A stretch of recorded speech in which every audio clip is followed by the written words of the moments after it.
Secara nasional, harga telur ayam mengalami penurunan harga yang jauh di bawah harga yang dipatok pemerintah di kisaran Rp19.000 hingga Rp21.000 sesuai dengan Permendak, Peraturan Menteri Perdagangan Nomor 7 Tahun 2020. Terkait hal tersebut, Ketua Asosiasi Masyarakat Peternak Sumsel Ismaidi Caniago menyampaikan bahwa saat ini harga telur ayam dari peternak di kisaran Rp16.000 per kilogram.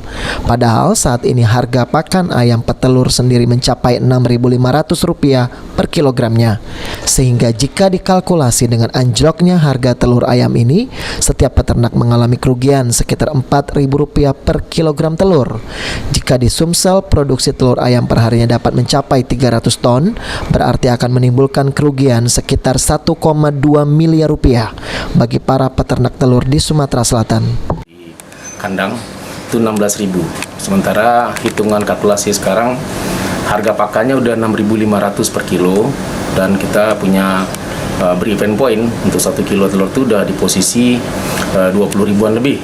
Jadi 1 kilo telur di farm hari ini peternak mengalami kerugian lebih kurang Rp4.000. Itu mungkin angka kecil, tapi kalau kita totality, Sumatera Selatan satu hari memproduksi lebih kurang 300 ton telur.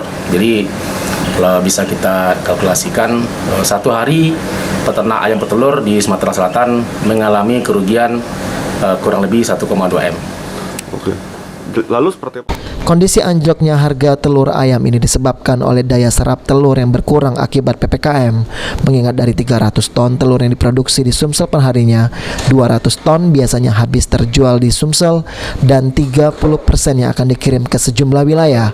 Namun dengan PPKM, gerak distribusi menjadi terhambat dan telur yang menumpuk terpaksa dijual dengan harga murah. Sandi Pratama, PAL TV.